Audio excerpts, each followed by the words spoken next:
Good morning, everyone. Good morning. Let me make sure you're listening to me. Good morning, everyone. Good morning. My name is Rafael Reif. I'm MIT's president, and I'm delighted, truly delighted, to welcome you all, parents and students of the class of 2021, to MIT.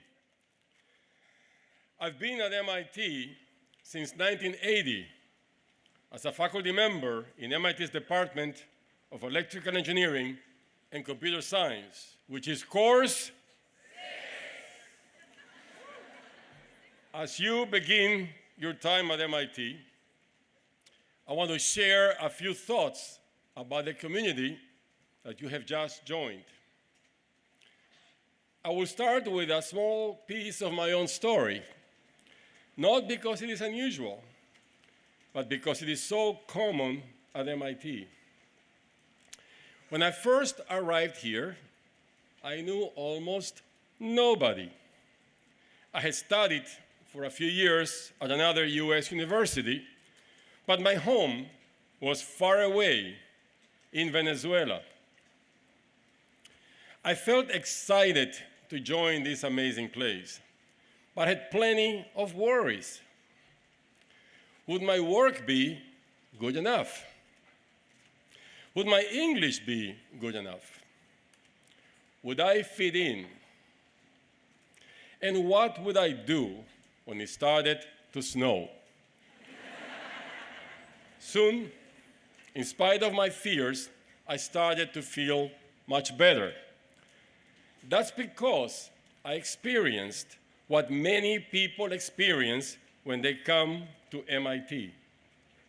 I realized very quickly that I wasn't the only one with an accent, and that having an accent did not matter. I found that what matters at MIT is not where you come from or who you know, but what you contribute. Good ideas, new perspectives, hard work, and creativity. In short, I found that the people of MIT are a lot like each other, and I found that they are a lot like me. MIT was the first place where I could stop feeling self-conscious, particularly about what interested me. Very soon, MIT became my academic home, and this community became my extended family. I hope that you will come to feel that way too. In fact, I have a number of hopes for you. I hope you will make an effort to get to know well at least one member of our remarkable faculty. I hope you will take seriously the opportunity to learn from each other and to teach others about yourself. I hope you will never be afraid to ask for help. Every one of you has what it takes to succeed here, but all of us need help sometimes. And I hope you will join us in facing the challenge of building a better MIT and building a better world. Humanity is facing no shortage of serious challenges in climate, energy, disease, poverty. And MIT is a magnificent human machine for inventing the future. But MIT invents the future thanks to its students. MIT inspires its students, and our students inspire us right back. Which is why we are very lucky to have you. All of you had other options, and I'm grateful and delighted that you chose MIT. You will receive a great education here, and all of us together will make a better world. Now I'll briefly introduce three members of the MIT community who focus every day on helping our students grow and thrive. They share our deep commitment to supporting your success at MIT and beyond. Let me start with Chancellor Cynthia Barnard.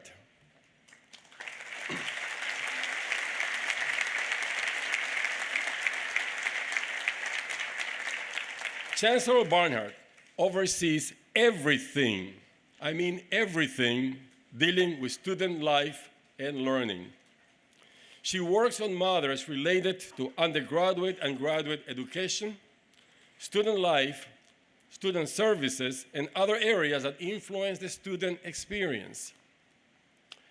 Chancellor Barnard's research interests focus on optimizing transportation systems, especially in aviation. She has advised airlines on schedules and the FAA on policies to improve the US aviation system overall. Now, if your plane was late bringing you to Massachusetts this week, rest assured our Chancellor is on it. Many of you will have the opportunity to meet and work closely with Chancellor Barnard during your time at MIT.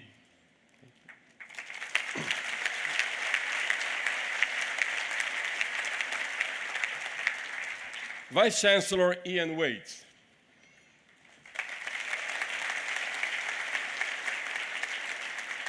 The freshman member of our team, of our leadership team, is Vice Chancellor Ian Waits.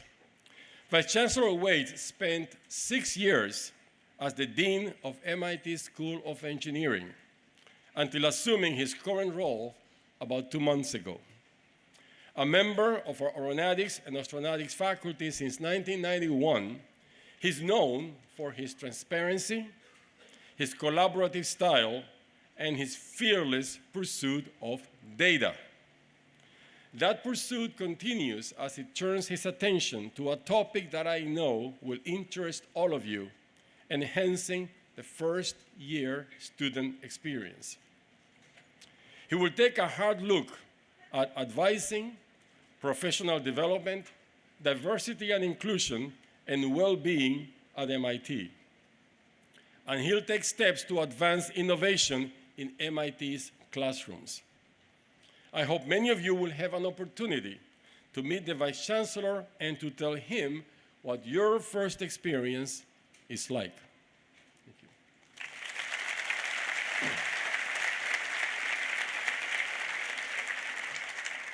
Susie Nelson, our Vice President, Our Vice President and Dean for Student Life, Susie Nelson, has responsibility for the direction and oversight of MIT's core student support services, in addition to programs that enrich community life. Dean Nelson joined the MIT community a little over a year ago, following her time as Vice President and Dean of the college at Colgate. She has articulated a simple but powerful mission for the Division of Student Life. We are here for students. Under Dean Nelson's leadership, the division shows a remarkable dedication to that mission every day, partnering with students, faculty, and staff to help students thrive academically, physically, and personally. Thank you, Susie.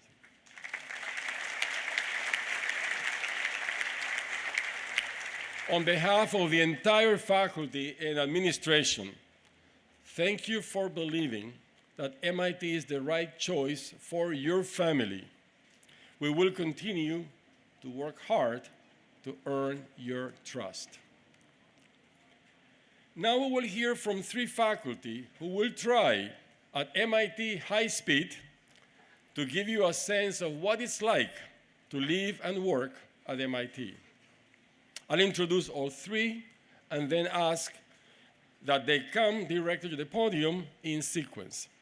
Let me start with Kristala Prather. Kristala, please just.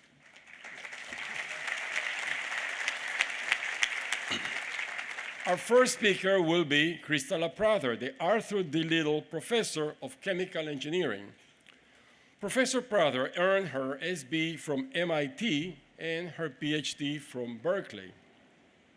Since joining our faculty in 2004, she and her research team have earned great acclaim harnessing the synthetic power of biology to build microbial chemical factories. As you'll hear in a moment, Professor Prather speaks with great poise, confidence, and clarity.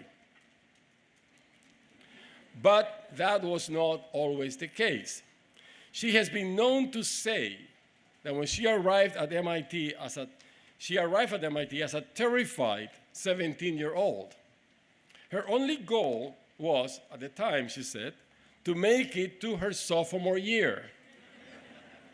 As it turns out, she did just fine. You'll then hear from MIT's maker czar, Marty Culpepper.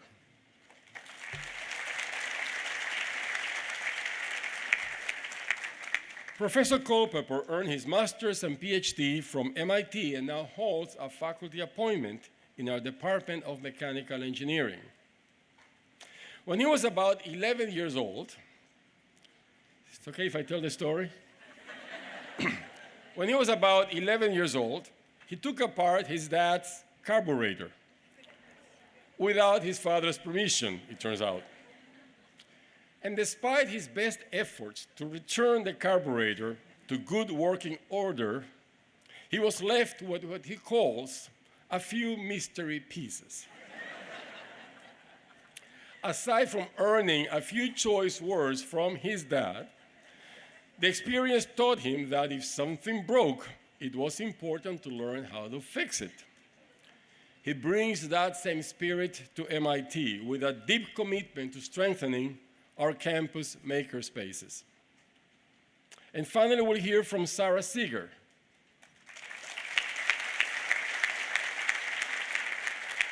Sara is a 1941 professor of planetary sciences. She's also a professor of physics and aeronautics and astronautics. Professor Seager is a specialist in exoplanets and has developed new methods for conducting research in space. She is a Deputy Science Director on TESS, which stands for Transiting Exoplanet Survey Satellite, an MIT-directed NASA mission due to launch next year. The TESS satellite will orbit Earth, looking out to space to identify thousands of exoplanets. NASA once called her an astronomical Indiana Jones. And last winter, the New York Times called her the woman who might find us another Earth. We are fortunate to call her simply Professor Seager. Please join me in welcoming Professor Kristala Prather.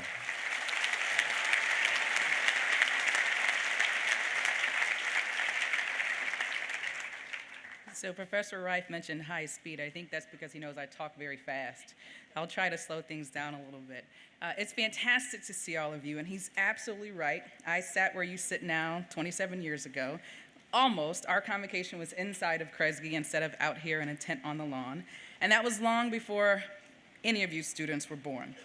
I like to say I don't think MIT has fundamentally changed since 1861, so hopefully that means that my experiences as an undergrad will allow me to provide a few words that will be beneficial to you. Of course, based on those experiences, I already know that somewhere between 10 and 90% of the students stopped listening when I said long before you were born, if you were ever listening to begin with. We did not have smartphones 27 years ago, but we were easily distracted. Okay, so now that we've figured out who's paying attention, and I'm looking for eyes facing forward, let's get down to business. One of the things I remember from my freshman convocation was then President Vest rattling off a list of all the wonderful accomplishments of the members of the class. And I don't remember the details, but they probably went something like this. There was a concert pianist or two who had played with the New York City Philharmonic. There was probably an entrepreneur with a net worth of at least $1 million. There were a whole gaggle of valedictorians with enough AP credits to graduate in 3 months. And perhaps one person who saved a group of small children from a burning building while running a marathon just for kicks. Of course, I'm exaggerating just a little, but suffice it to say, I sat in Kresge listening to all of that, and I thought to myself, how the heck did they let me in? And if you're wondering, I felt that way about 3 months into my appointment as an assistant professor 14 years later, too. I was valedictorian of my high school, but it was the lone public high school in my mid-sized town in Northeast Texas, and I graduated without a perfect score on the SAT and with exactly 0 AP credits.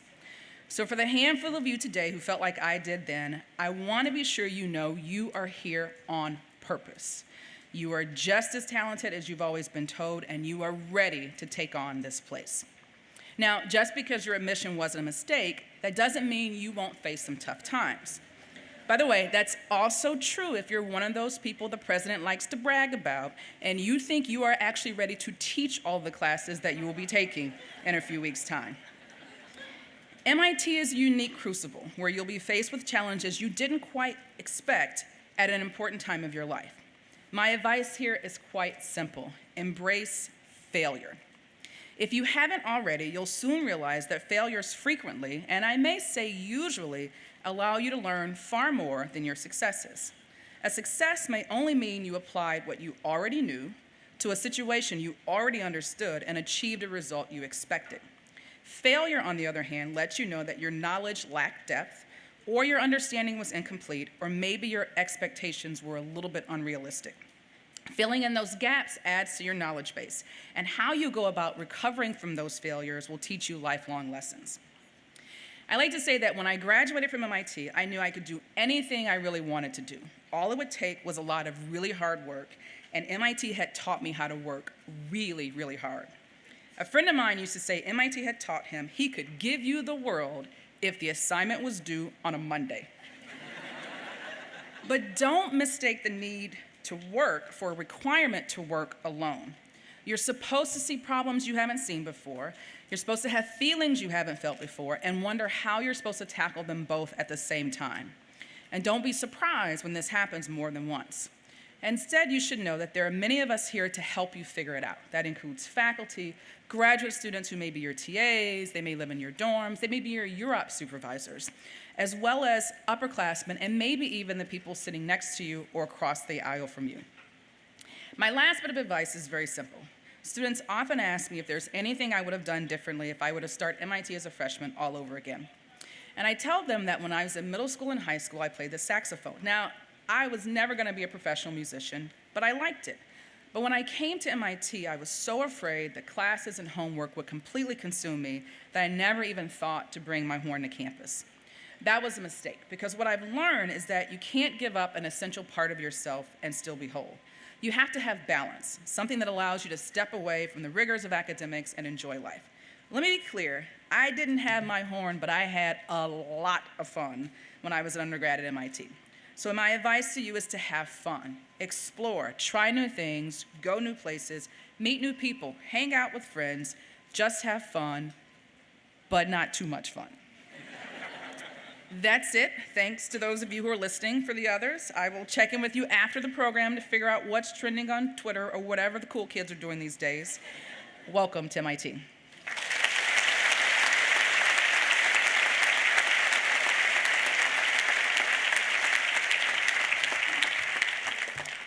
Well, good afternoon, everybody. It is true that I broke my dad's carburetor. And yes, it is true that one day I got to explain to my mom why it wasn't such a big deal that I had flooded the basement when I was taking apart the washing machine, because I had learned how it works and I could use it to pump the water back out of the basement. And yes, it is true that I told my dad one day, I said, look, it's really not all that big of a deal that I had to use the fire extinguisher in the garage, because through this whole experience, I learned that the electric motor I was building, the wires in it weren't beefy enough, and so everything turned out okay. I got in a lot of trouble when I was young. I had a lot of experiences like this. Taught me a couple super important things. I learned about machines, how they work, tools, which was the thing that I was into. Important life lessons like what an insurance deductible is and how big that is compared to my allowance. I learned about, like Rafael said, mystery pieces, that if you put something back together and you have pieces left over and you think, they must not be important, they didn't have anywhere to go, you were wrong. And You are going to get busted, and I can speak from personal experience. All right. So, funnily, these experiences and the lessons, they actually ended up paving the path for me to get to MIT, and I'll explain that to you here really briefly. When I was thinking about coming here, I saw this brochure, and in the brochure, there was always a picture of a nerd, and then a picture of a gadget, and then some text that told the story of the nerd and the gadget. And there was this repeated theme in there about, well, we built this thing and then it didn't work right, or, we built it and it broke because we didn't build it strong enough. And I got to tell you, I saw that and I was like, this is fantastic. Like, they expect that you might break things at this place. And they must have fantastic insurance. Right? So I came to MIT, and I got to tell you, this has been one of the best decisions I ever made. Every day here as a student, I was challenged. Every day here as a student, I got to see amazing things that people were doing in their research. Every day here at MIT, I had a chance to work with my mind and my hands. Now, also every day at MIT, I had the chance to talk to students and friends, students and faculty, made friends with these folks, all right? And they eventually became part of what I call my MIT family. And this is very important for everybody in this room right here, because it doesn't matter, where you end up, where you're going to be at. Right? Life happens, right? If you were at MIT or if you'd gone some other place, life happens to you, and over the course of the next few years, you're going to have tough days. All right. Maybe you had a relationship that didn't work out. Maybe a test didn't go the way that you wanted it to. Maybe you didn't get that internship that you really wanted. All right. On those days for me when I was here, I would always call my family back in Iowa, and I could always call members of my MIT family here locally. And so you might say, well, really, what does that look like? So I'll give you an example.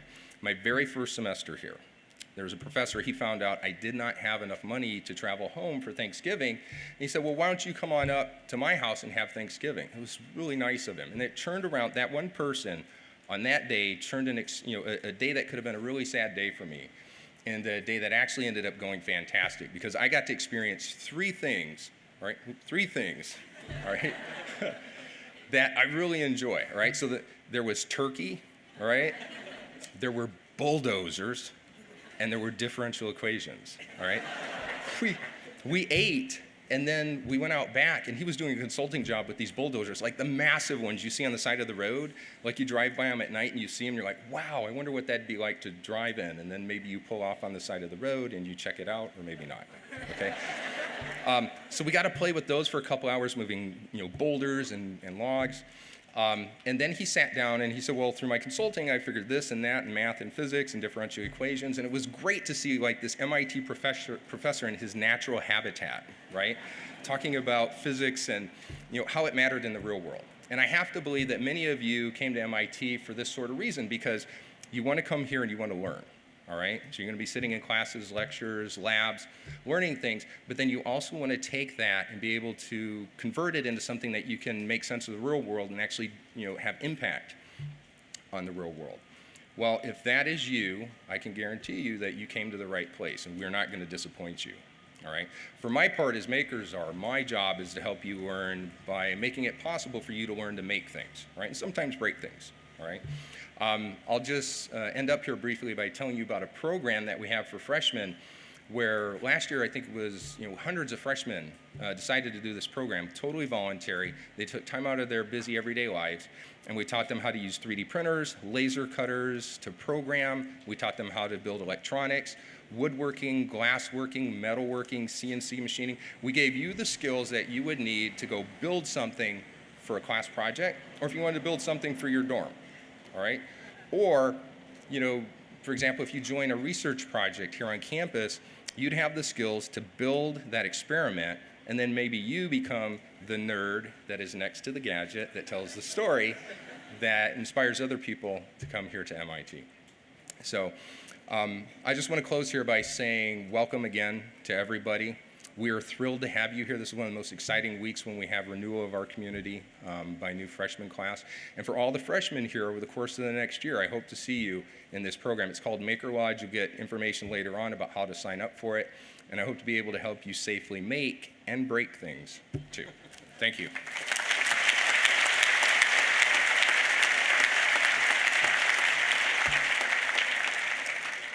Students, parents, welcome to MIT.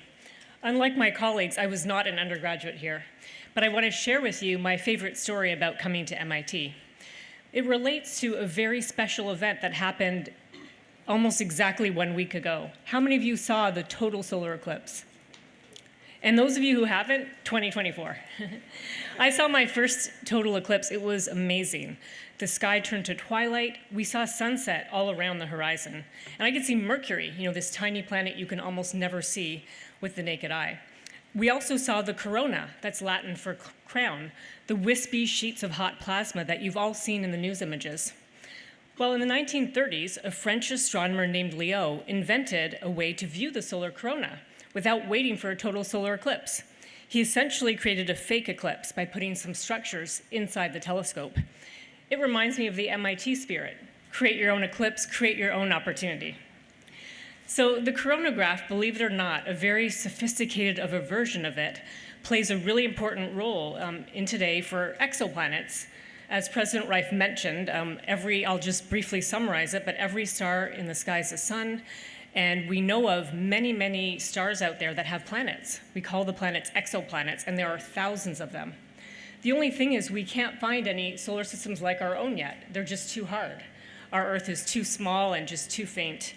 Instead, we find systems like that has a Jupiter-sized planet where an Earth should be, or a small planet so close to the star, it's heated to thousands of degrees, hot enough to melt rock and make liquid lava oceans.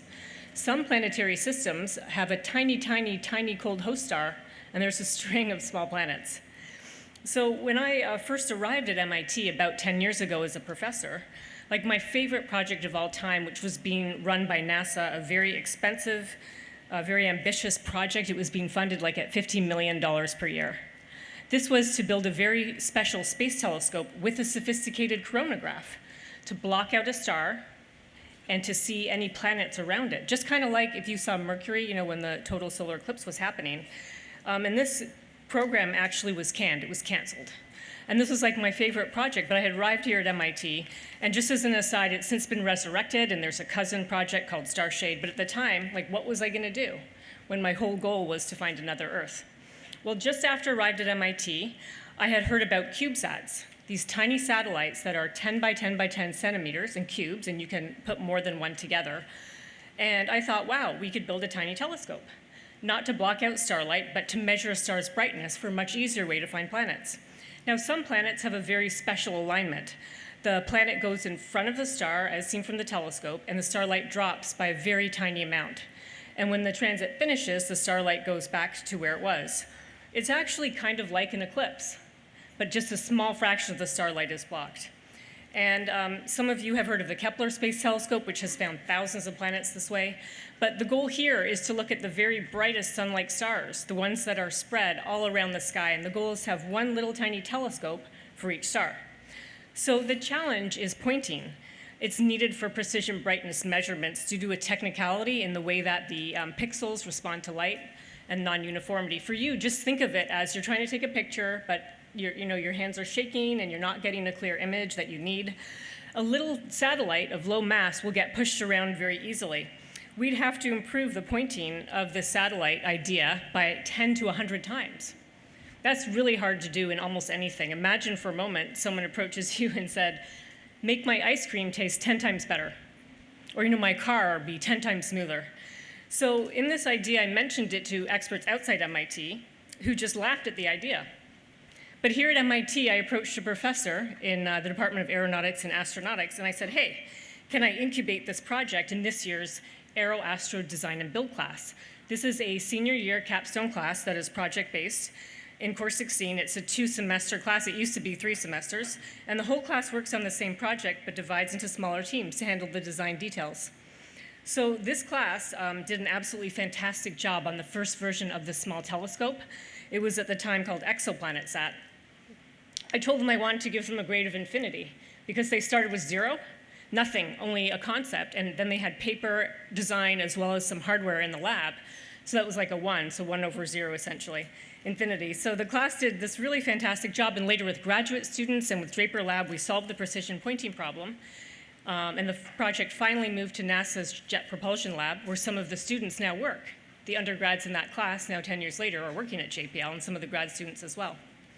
Well, the eclipse was almost exactly 1 week ago. Almost exactly 2 weeks ago, this CubeSat, now called Asteria, launched on a SpaceX Falcon 9 rocket out of Cape Canaveral. And just like the eclipse, it was so perfectly timed, and this thing launched in the first second of its first launch window. It was a spectacular launch, although I just watched it on my computer, but one of my students went out there. And now it went as cargo to the space station, where it's now waiting to be deployed. And that all started here at MIT, in a classroom setting with undergraduates in their senior year. So to me, this Asteria project captures the MIT spirit. This bold idea that no matter how crazy, if it's backed up with physics, it's worth trying to build. And so to the outside, world, I found oftentimes they just think stuff is too crazy to talk about. But here at MIT, it's always like, yes, let's just give it a try. And so there's other CubeSat projects here. There's other satellite missions. And I've only covered one small area of research at MIT. But I'd like to urge each of you students, not right away, but when you settle down, to be sure to try undergraduate research opportunity, or UROP, or later in your undergraduate years, a hands-on class such as the one I described.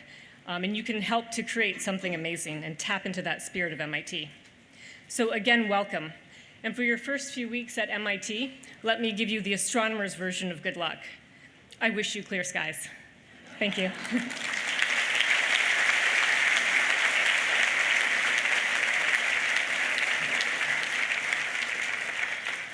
Well, look, I want to thank our speakers, Professor Prather, Professor Seager, and Professor Culpepper. Please, these have been inspiring remarks.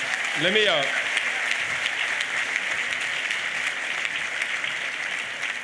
give you the good news. As inspiring and delightful these three faculty colleagues you just heard are, the good news is that we have 1,000 more like them at MIT ready to teach all of your students as you are arriving next week to class.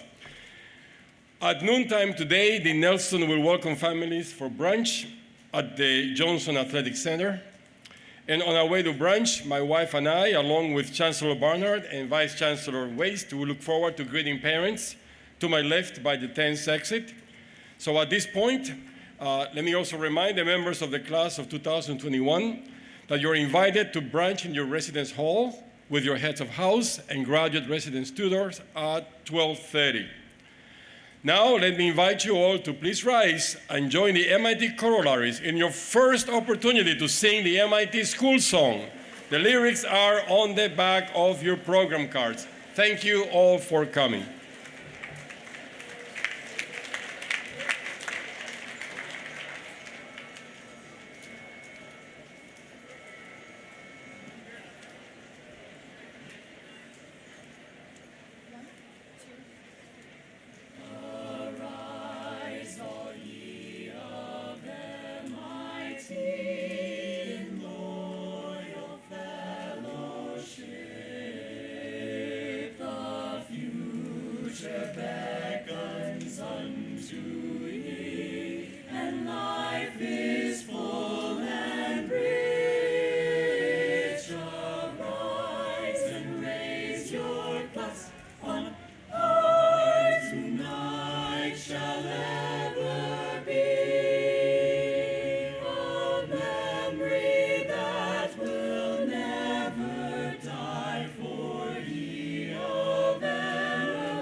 Dressed in my dinky uniform, so dapper and so neat.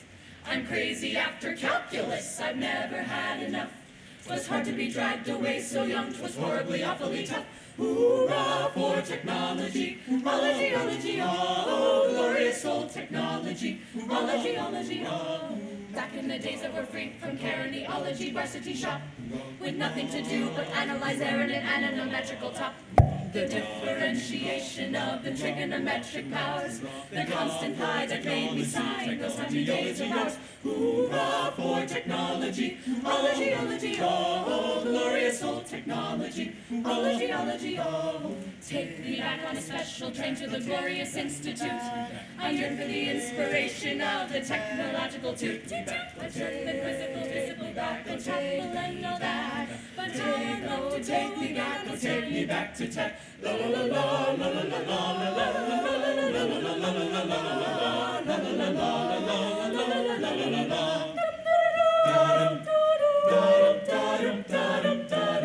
O M A S S A C H U S C T T S I N S T I T U T E O F T E C H N O L O G and Y comes after G. It's the Massachusetts Institute of Technology. Hey!